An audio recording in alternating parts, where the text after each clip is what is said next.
Mondi écrivait dès mai 1830, ce royaume d'Alger ne sera pas seulement une conquête, ce sera une colonie, ce sera un pays neuf sur lequel le surplus de la population et de l'activité française pourra se répandre.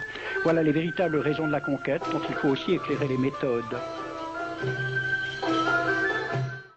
Alors j'ai pris des documents à la Bibliothèque nationale à Paris, des témoignages des conquérants de l'époque, des conquérants français.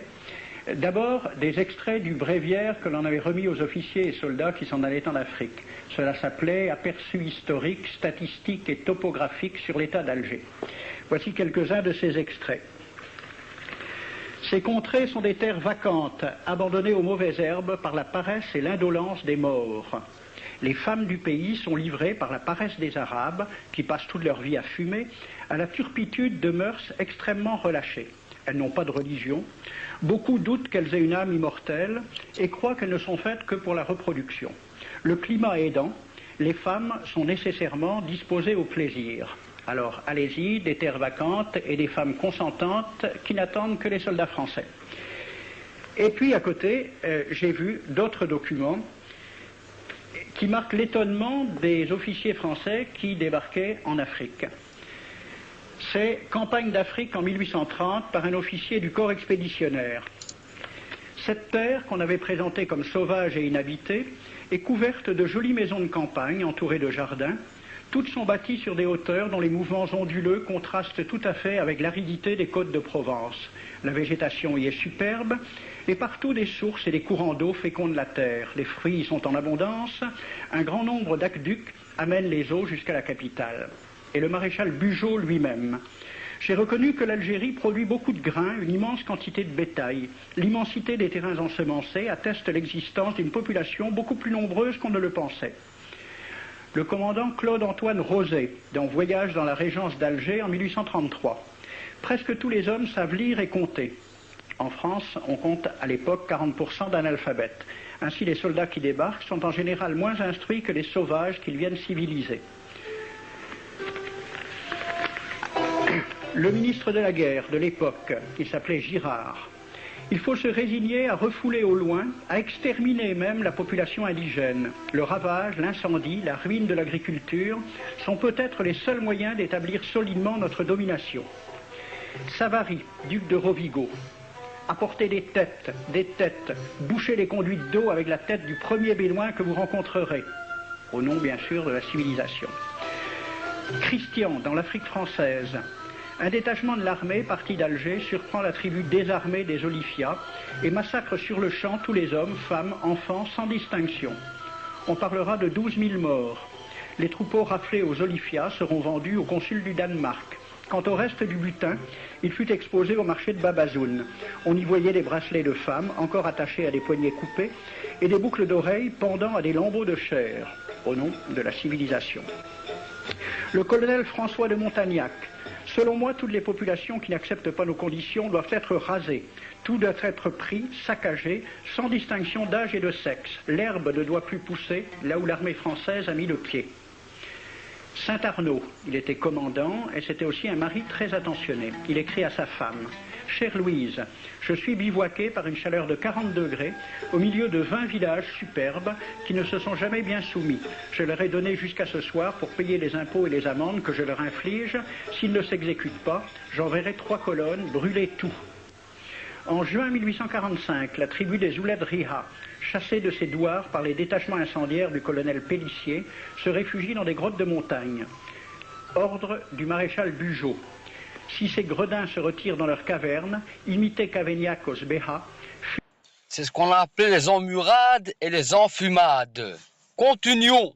Astaghfirullah al-Azim. Bismillah. Fumez-les à outrance comme des renards. Voici le récit d'un témoin, français bien sûr. Voir au milieu de la nuit, à la faveur de la lune, un corps de troupes françaises occupé à entretenir un feu infernal.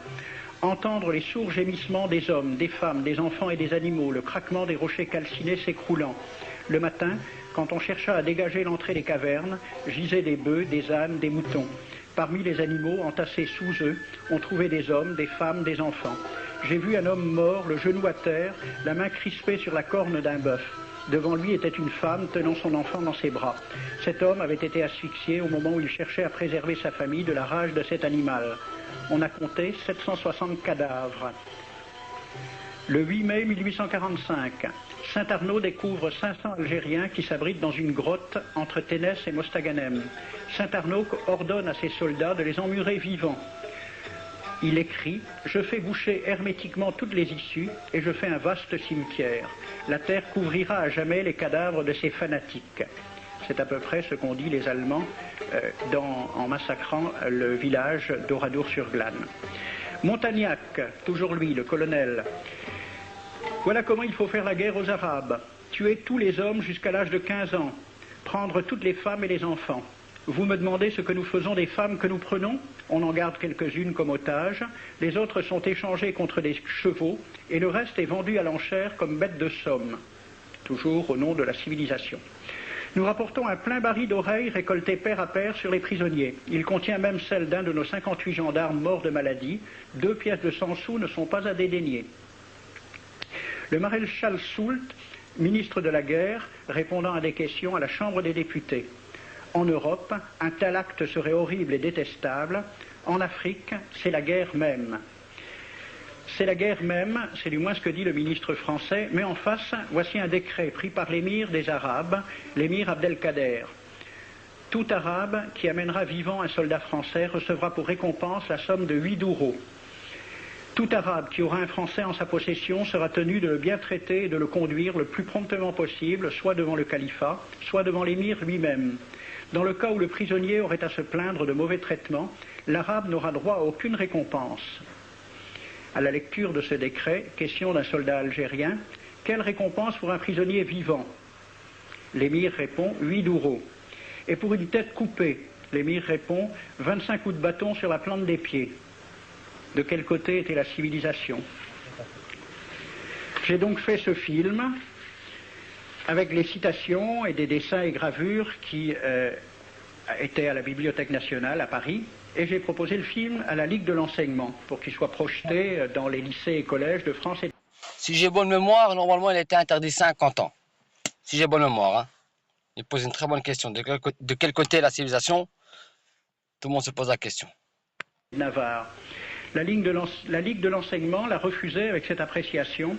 Quoique très correctement réalisé et basé sur des documents indiscutables, ce film va à l'encontre de toutes les idées qui servent de base à l'enseignement de la pénétration française en Afrique du Nord, ce qui rend sa diffusion impossible.